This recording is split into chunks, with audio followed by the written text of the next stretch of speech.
علی رحمت اللہ کے برادر اصغر علامہ حسن علی رحمت اللہ بہت بڑے ہندوستان کے نعتیہ شاعروں میں آپ کا نام آتا ہے۔ آپ کو استاد زمن کے نام سے بھی یاد کیا جاتا ہے، علامہ حسن علی رحمت اللہ۔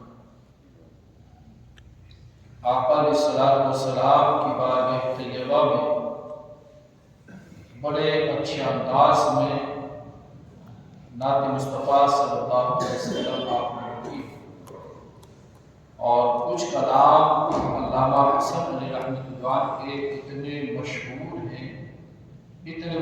ہیں کہ بچے کی زبانوں پر علامہ حسن علی رحمت اللہ کا کلام بچے گنگناتے ہیں اپنی زبانوں پر۔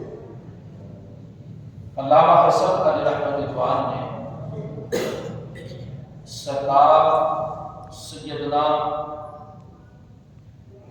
خواجہ ولی نواز علی رحمت اللہ کی شان مبارک میں بڑی اچھی منقبت لکھی اور اتنی جامع منقبت ہے کہ اس منقبت کے بہت سارے اشعار اور خاص کر ایک جو پہلا مصرع ہے منقبت کا، وہ آپ کو اجمیر معلیٰ سرکار سیدنا ولی نواز کے آستان مبارک میں جگہ جگہ آپ کو ملتا ہے۔ دیکھیے یہ کمال ہے یا سرکار سیدی اعلیٰ حضرت عظیم البرکت علی رحمت اللہ کے سلام پر جو میرے سرکار سیدی اعلیٰ حضرت نے سلام لکھا ہے، مصطفیٰ جان رحمت علیہ السلام،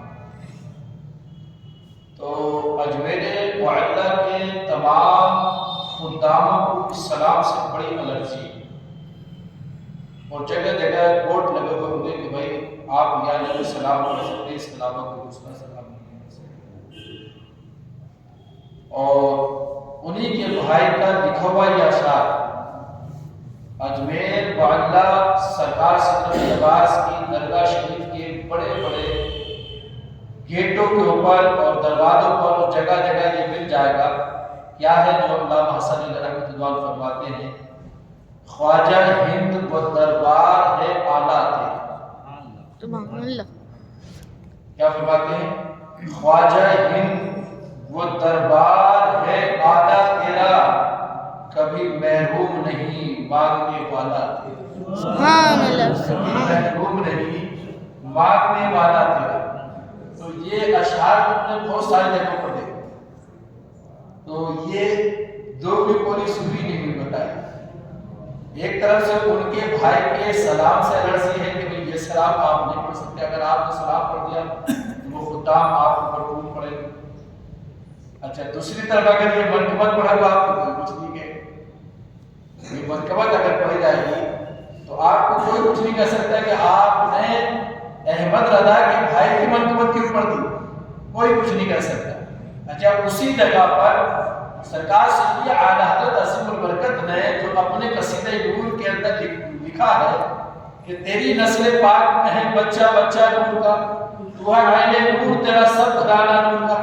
آپ اس کو رات و دن وہاں کھڑے ہوئے پڑھتے رہے، کوئی منع نہیں کرے گا کہ بھئی یہ آپ نے کیوں پڑھ رہے تھے، اس سے کسی کو الرجی نہیں ہے۔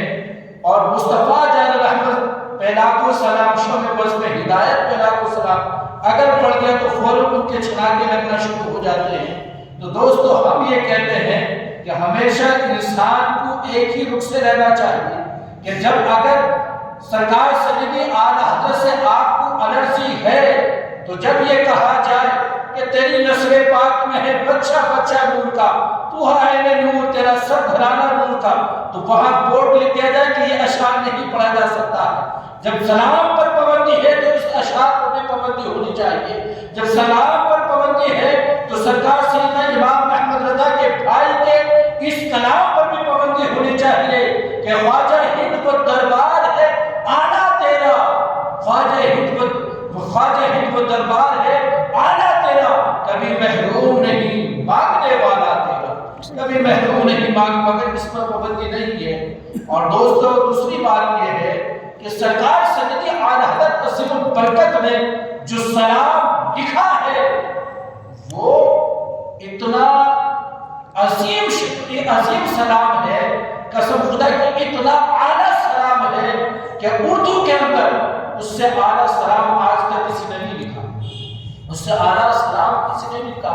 پوری دنیا کے اندر آپ جہاں میں سنی ہے، پوری دنیا میں جہاں سنی بستا ہے، چاہے اس کی زبان اردو ہے یا نہیں ہے، مگر وہ مصطفیٰ جان احمد سلام پڑھتا ہے۔ مصطفیٰ جان احمد پہ لاکھوں سلام، شمع بس میں ہدایت پہ لاکھوں سلام۔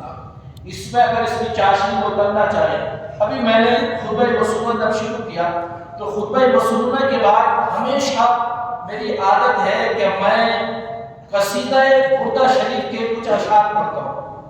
اب وہ شاید آپ لوگوں کو معلوم ہو یا نہ ہو، مگر میری ہمیشہ عادت ہے کہ میں اپنی بات کرنے سے پہلے میں اپنے نبی کی ذات کو درود بھیجتا ہوں۔ میں تم سے بات میں کہتا ہوں کہ آپ درود پڑھو، مگر میں خود اپنے نبی پر درود بھیجتا ہوں۔ تو یہ جو قصیدہ بردہ شریف ہے نا، یہ کم سے کم میری تو 800 سال پرانا قصیدہ ہے۔ 800 سال سے زیادہ کا عرصہ گزر گیا ہوگا جو قصیدہ بردہ شریف ہے۔ مولا صلی وسلم دائما ابدا علی حبیبک خیر خلق والحبیب الذی ترجی شفاعتہ لکل حق من الاعمال۔ یہ جو قصیدہ ہے، جب تک سرکار سیدی اعلی حضرت عظیم البرکت نے سلام اردو کے اندر یہ مصطفیٰ جان نے نہیں لکھا تھا نا، اس سے پہلے تک پوری دنیا کے اندر یہی سلام پڑھا جاتا تھا۔ مولا صلی وسلم دائما ابدا علی حبیبک خیر خلق کلی۔ آج بھی پڑھے لکھے جو لوگ ہیں تو اس سلام کے کچھ اشعار کے اشعار پڑھتے ہیں، اور یہ بڑا مقبول سلام، یہ بڑا مقبول قصیدہ بردہ شریف، بہت مقبول ہے۔ ایک مرتبہ درود شریف سنائیے، اللہم صلی وسلم دائما ابدا علی حبیبک خیر خلق کلی والحبیب الذی ترجی شفاعتہ۔ یہ مصر کے ایک رہنے والے قاری کا لکھا ہوا ہے، اور ان کا نام سید سراج الدین ہے۔ اب دیکھیے اللہ کا حکم ہوا، مرض ان کے اوپر لائق ہوئے۔ وہ مرض بھی کیسا لائق ہوا کہ ان کے آگے شریر کے اوپر فالس کا اثر، پیرالس ان کو ہو گیا، آگے شریر کے اوپر فالس ہو گیا۔ ڈاکٹروں حکیموں نے علاج جتنا کیا، مرض بڑھتا چلا گیا۔ غرض یہ کہ ایک دن ڈاکٹروں حکیموں نے ان سے ان کے والدین کو بلایا، بلانے کے بعد کہا کہ اس کو شیخ الدین کو اب اپنے گھر تم لے جاؤ، شیخ الدین کو اپنے گھر لے جاؤ، اس کا موت کے سوا کوئی علاج نہیں، موت کے سوا اس کا کوئی علاج نہیں۔ اب گھر لے، والدہ محترمہ جو تھی اپنے بیٹے کو جب دیکھا اس حالت میں تو وہ رونے لگی، بڑی بہت زیادہ۔ جب روتے ہوئے دیکھا نا انہوں نے والدہ محترمہ تو اشارے سے ہمیں پاس دیا اور پوچھا، مطلب یہ کہ انہوں نے اپنے جس حال سے بھی پوچھا، بہرحال پوچھا والدہ سے کہ رونے کی وجہ کیا، کیوں رو رہے؟ تو والدہ محترمہ نے اور والدین نے جو رشتہ دار تھے انہوں نے کہا کہ اب وہ ختم ہے معاملہ، ڈاکٹر نے جواب دے دیا، حکیموں نے جواب دے دیا۔ تو شرف الدین رحمۃ اللہ علیہ جو ہے ہنسنے لگے اور مسکرانے لگے، اور مسکرانے کے بعد اپنی زبان میں فرمایا گیا، ڈاکٹروں اور حکیموں نے ہی جواب دیا ہے، جس رب نے مجھے پیدا کیا اس نے تو جواب نہیں دیا۔ کس نے جواب دیا؟ وہی ڈاکٹر اور حکیم جواب دے دیتے، ان کا ایک حد تک ہے کہ وہ علاج کرنے کے بعد وہ ہاتھ اٹھا لیتے کہ بھائی اب لے جائیں گے، اب کوئی امید نہیں۔ ایسا ہوتا ہے اپنے علاج میں، بہت سارے ایسے کیس ہوتا رہتا ہے، دیکھتے رہتے ہیں، مگر یہ ڈاکٹر حکیم ہاتھ اٹھا سکتے ہیں، کہہ سکتے کہ بھائی اب ان کا کام نہیں چلے گا۔ تو امام بوصیری رحمۃ اللہ علیہ کا نام ہے، شیخ الدین رحمۃ اللہ علیہ نے فرمایا کہ مجھے میرے رب نے تو جواب نہیں دیا، ڈاکٹر حکیموں نے تو جواب نہیں دیا۔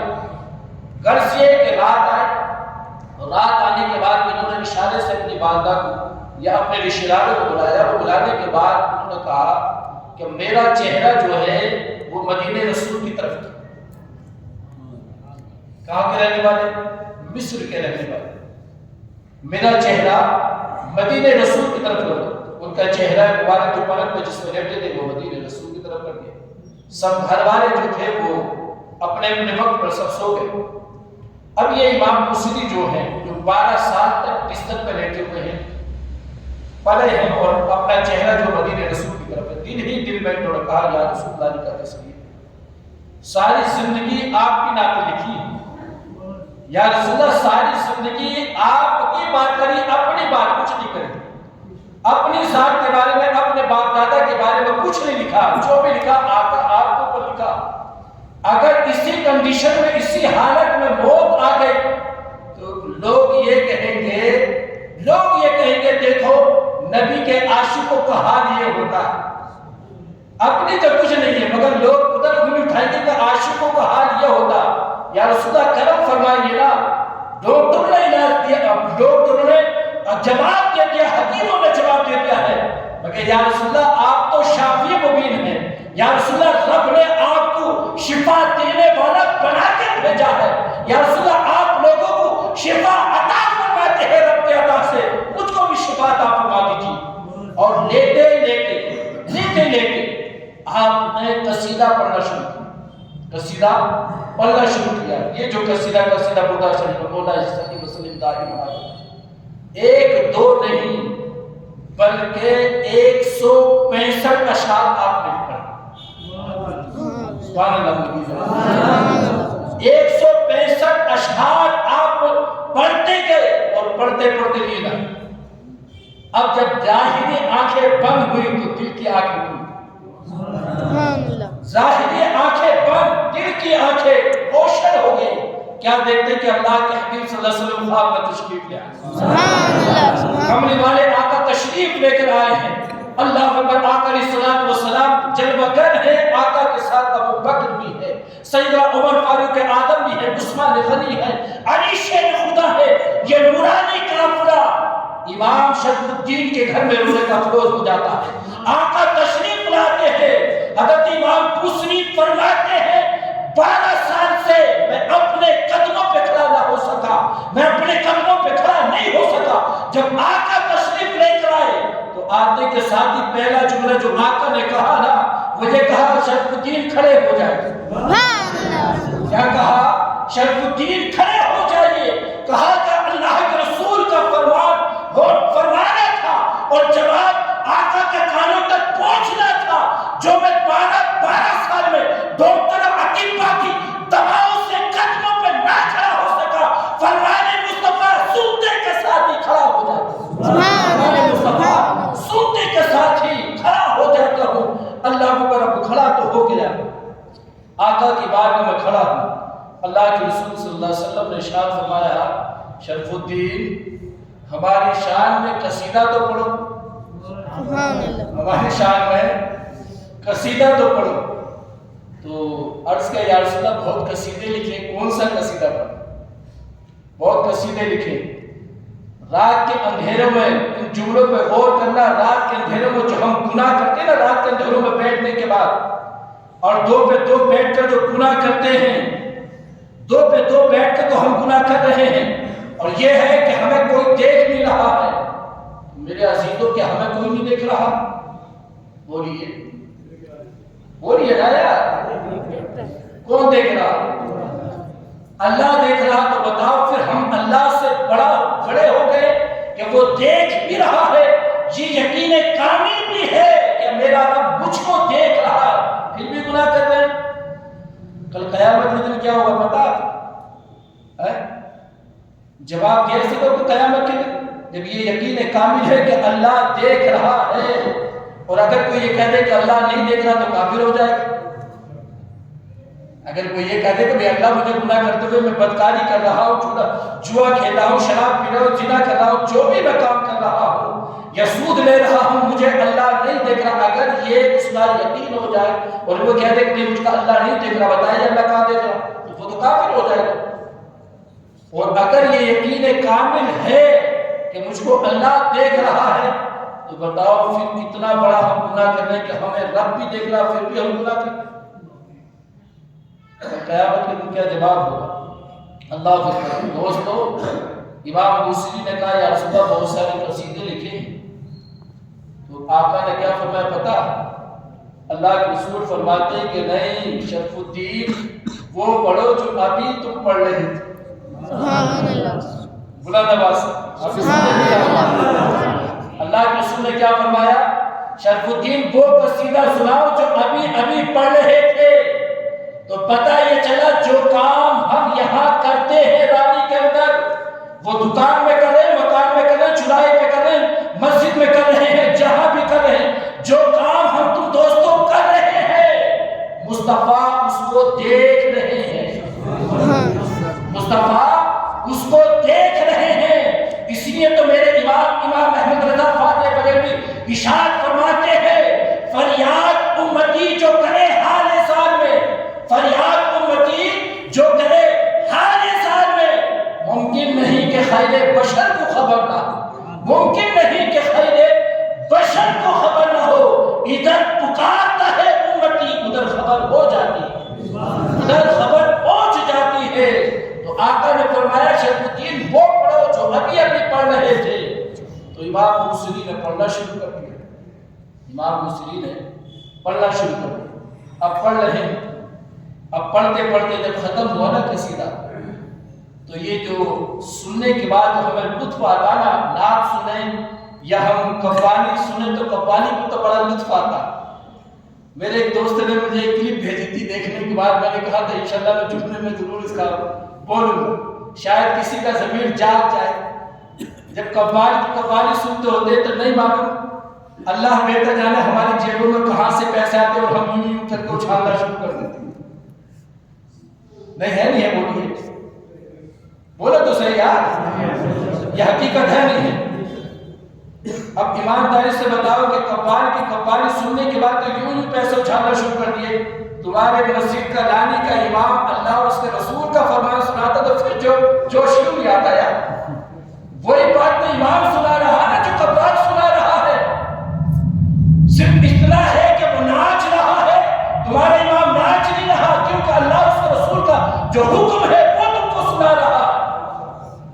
اور اس قبال نے کیا کہا تھا کہ میں 2 لاکھ روپے کما لیتا ہوں ایک پروگرام میں، اور تب بھی میرے چہرے پر نحوست ہے۔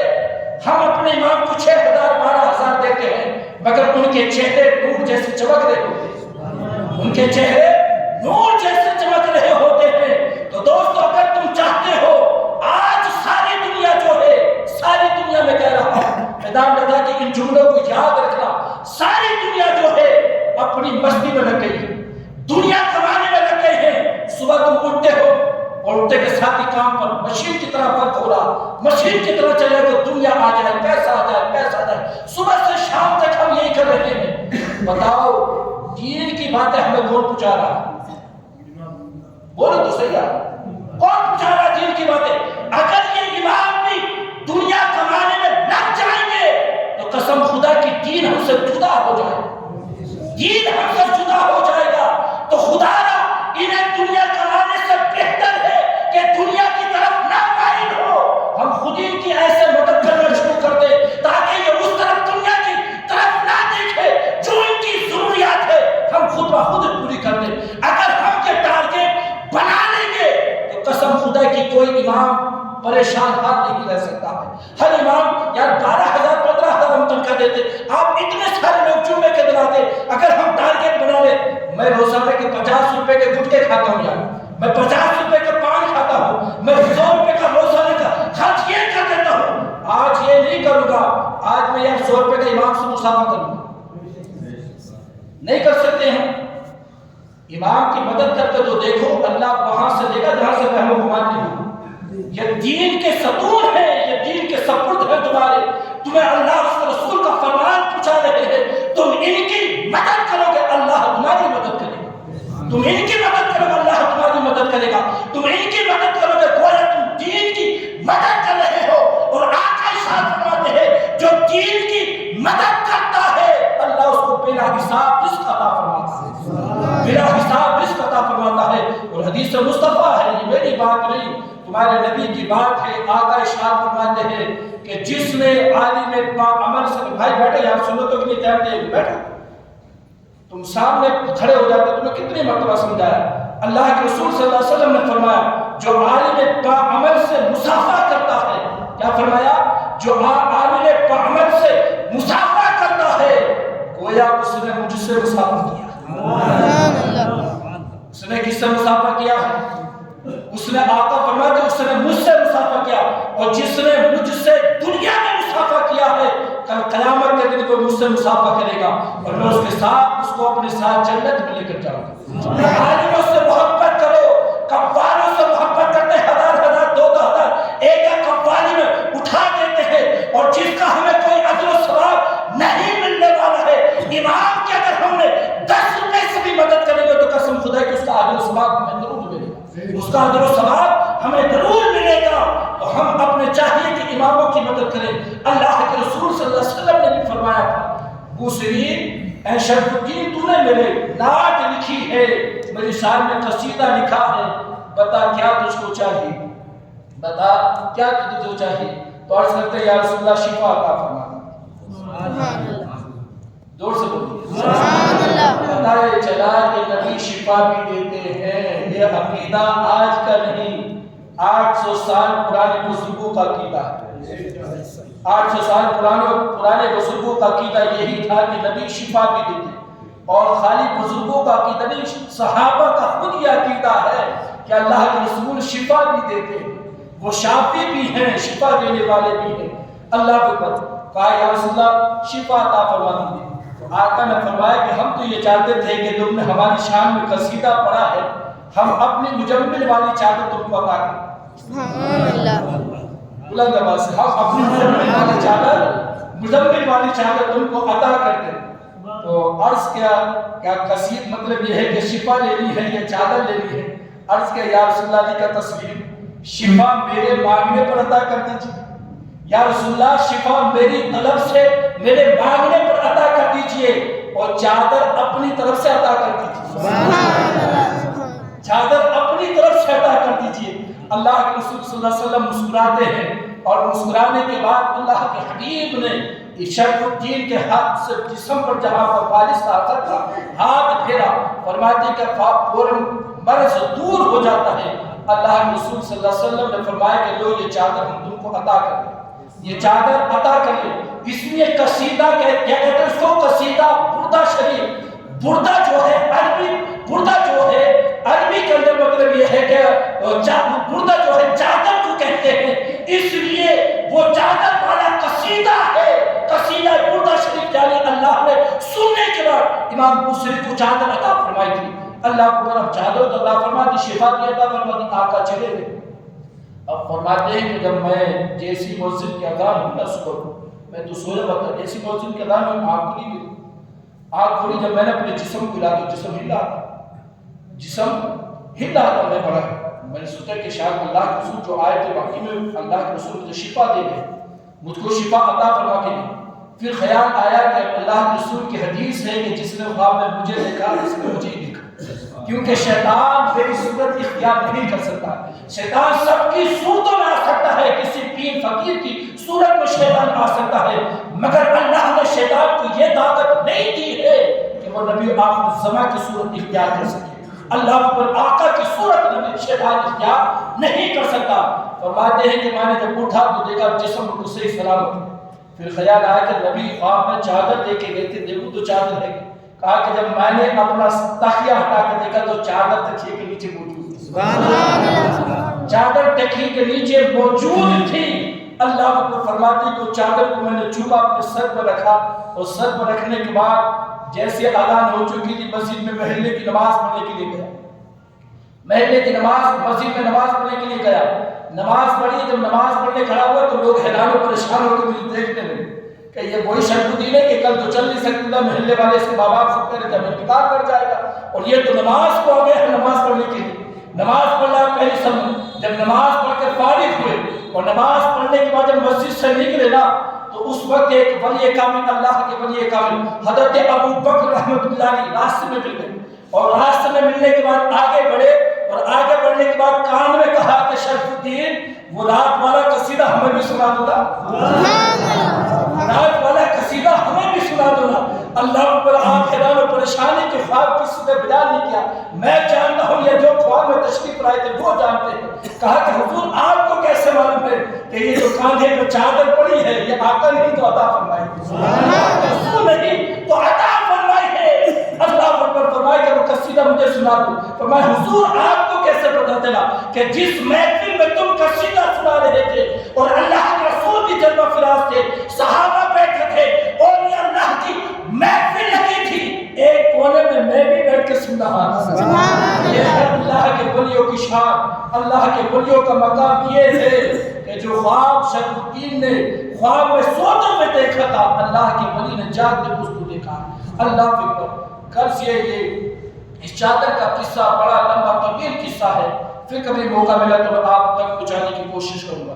تو نعت مصطفیٰ اور سلام مصطفیٰ آج کی کوئی نئی سنیوں کے اعجاز کرتا چیز نہیں ہے، یہ سرکار سیدی اعلی حضرت عظیم البرکت رحمہ نہیں دیا، بلکہ یہ تو جب سے آقا دنیا میں تشریف نہیں لے کر آئے تھے اس سے پہلے بھی ان کا رب ان پر سلام پڑھتا تھا، ان پر سلام پڑھتا تھا، ان پر درود پڑھتا تھا، اور آقا فرماتے کہ میں نے اعلان نبوت نہیں کیا تھا، مجھ پر پتھر اور درخت مجھ پر سلام پڑھتے تھے، جن راستوں سے میں گزرتا تھا بچپن میں پتھر آگے بڑھ کے کہتے تھے السلام والسلام علیک یا رسول اللہ۔ تو ہمیں بھی چاہیے کہ دوستو ہم بھی اپنے نبی پر درود و سلام پڑھیں اور اپنے نبی سے بھی پناہ محبت کریں۔ دوستو جاتے جاتے ایک دو بات آپ سے کہہ کر میں رخصت ہو رہا ہوں۔ آج جمادی الآخر کی 29 تاریخ ہے، یہ آج ہو سکتا ہے کہ چاند نظر آ جائے، اور جو چاند نظر آ رہا ہے آپ سب لوگ جانتے ہیں، مجھ سے زیادہ جانتے ہیں کہ جانتے ہیں اس کا چاند نظر آ رہا ہے؟ راجستھان والے تو کہتے ہیں کہ خواجہ کا چاند نظر آ رہا ہے نا، یہ چھٹی شریف کا چاند بھی ہے، اور رجب المرجب کا چاند بھی، بڑی عظمت والا مہینہ ہمارے پاس آنے والا ہے جو چاند نظر آ جائے گا۔ اللہ کے رسول صلی اللہ علیہ وسلم کی حدیث ہے جو سنا کے آپ سے رخصت ہو رہا ہوں۔ آقا ارشاد فرماتے ہیں کہ جو رجب کی پہلی رات کو دعا کرتا اللہ اس کی دعا قبول فرماتا ہے۔ رجب کی پہلی رات میں جو دعا کرتا اللہ قبول فرماتا ہے، یا شعبان المعظم کی 15ویں رات میں جو دعا کرتا اللہ قبول فرماتا ہے۔ آقا فرماتے ہیں جو شب جمعہ دعا کرتا اللہ اس کی دعا کو قبول فرماتا ہے، شب قدر میں جو دعا کرتا اللہ قبول فرماتا ہے، اور عید الفطر کی رات میں جو دعا کرتا اللہ قبول فرماتا ہے۔ اور آقا فرماتے عرفات کے دن، عرفہ والے دن جو دعا کی جاتی ہے وہ قبول کی جاتی ہے۔ یہ 5 راتیں ہیں جن کی راتوں میں اللہ دعا قبول فرماتا ہے، ان میں سب سے پہلی رات جو ہے وہ رجب المرجب کی رات ہے، جو آج رات چاند نظر آ گیا ہو، اور یہ بڑا مبارک مہینہ۔ اللہ کے رسول نے فرمایا کہ جس نے رجب کا ایک روزہ رکھا گویا وہ ایسا ہے کہ اس نے پورے سال روزوں سے گزارا، پورے سال روزوں سے گزارا۔ اگر ہو سکے تو روزہ رکھیں، روزانہ نہ رکھ سکتے تو مطلب یہ ہے کہ لگاتار نہیں رکھ سکتے تو ایک دن چھوڑ کے ایک دن کا روزہ رکھیں، ورنہ تو مطلب یہ ہے کہ 13، 14، 15 کا روزہ رکھیں۔ یہ اللہ کے رسول صلی اللہ علیہ وسلم کی سنت ہے۔ آقا نے اپنی ساری زندگی ہر مہینے کے 3 روزے رکھے، ہر مہینے کے 3 روزے، یعنی 13، 14، 15۔ آقا ہر مہینہ کا سفر میں بھی ہوئے اللہ کے رسول نے ان روزوں کو ختم نہیں کیا۔ تو ہو سکے تو یہ روزے رکھیے، اور انشاءاللہ اللہ نے چاہا تو سرکار سے نبی لباس علیہ رحمت الدوان کا عرص مبارک منائیں گے، چھٹی بڑی لباس منائیں گے، کیونکہ اگر ان کا ذکر نہ کریں گے تو پھر کس کا ذکر کریں گے؟ جن کے دم قدم سے اس ہندوستان میں بہاریں ہیں، اور جن کے دم قدم سے جن کے صدقے میں ہمیں ایمان جیسی دولت ملی ہے، تو اگر اس خواجہ کا ذکر نہ ہو تو پھر کس کا ذکر ہوگا؟ تو انشاءاللہ جب وہ وقت آئے گا تو سرکار کی نماز کی چھٹی شریف اپنی مسجد کے اندر انشاءاللہ منائیں گے۔ اللہ تعالیٰ آپ سب کو عمل کی